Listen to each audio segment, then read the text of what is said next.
This tutorial will help you understand the purpose and usage of layers in the Amadine app. If you aren't familiar with the concept of layers, think of them as a special sort of folder. They can keep together parts of your design that relate to one another. For example, while drawing a car, you can put it in one layer, the background would go into the second layer, and the third layer would contain a hand-drawn sketch. As a result, you'll be able to control the contents of layers separately. When you no longer need the sketch, you can hide the respective layer.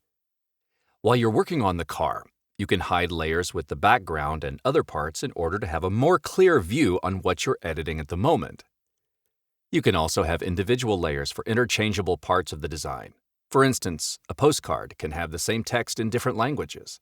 In this case, to export the postcard in one particular language, you'll hide layers containing texts in the rest of the languages. It's important to understand that every object becomes a part of the layered structure. Let's have a brief demonstration of this. These shapes seem to be in the same plane, but if we make the shapes overlap, we'll see that one of them appears on top of another, and so on. We use the Layers panel to see how objects are arranged vertically, though it is not necessary that they overlap in your design. To open the panel, we tap on the Layers button at the top of the screen. The object that is on top of the others is the upper one in the list. By default, a document only has one layer that will contain all objects that we add. We can add more layers and then use particular layers to store particular objects. Now, how does the app decide in which layer a new object should go? The layer that will store a new object is called the active layer. The active layer is one that is selected directly, or which contains a selected object. If nothing is currently selected, the app will use the layer that was active last. The active layers bar in the panel will have a slightly different color. Sometime later, you might need to know which of the layers contains a particular object. This can be done in two ways. Select that object. It will have the selection bar in the Layers panel, making it easy to see the name of the corresponding layer. Another way is based on the fact that each layer is marked by a particular color. The same color has each object in the panel and also the frame of a selected object on the canvas. Let's explore the structure of a sample design. You can download it from Amadine's website. It gives us a good example of how layers can be used. There are 4 layers. Each of them represents a logical part of the design. For instance, a person or bicycle. By the way, the eye icons can hide or show the corresponding layer or object. You can see that when layers are named properly, it is easier to find the one you need. To change the layer's name, just double-tap on it and type what you want. To display the contents of a layer, we tap on the Expand icon.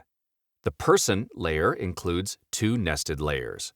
If we expand one more time, we'll see objects that compose the person's body. The order of layers and objects in the panel can be changed by dragging any item to a new place.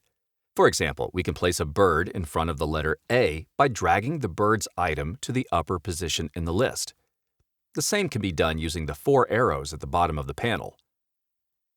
What if we need to isolate the bird from plants and other decorations? Then we can create a dedicated layer for the bird with the help of the plus button.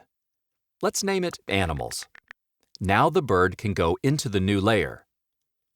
If you need to remove a layer or object, slide over its name and tap on the trash bin icon.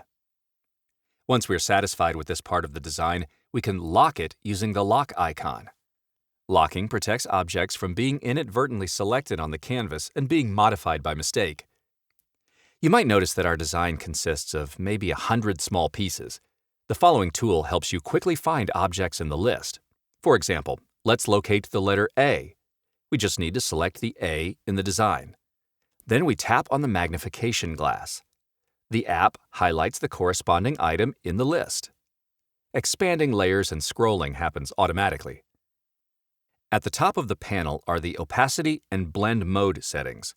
They can be applied to layers as well as to individual objects. We're leaving these features for now since they're beyond the scope of this tutorial. The sandwich icon opens a menu with a bunch of useful commands. Some of them repeat the functions that we've already discussed.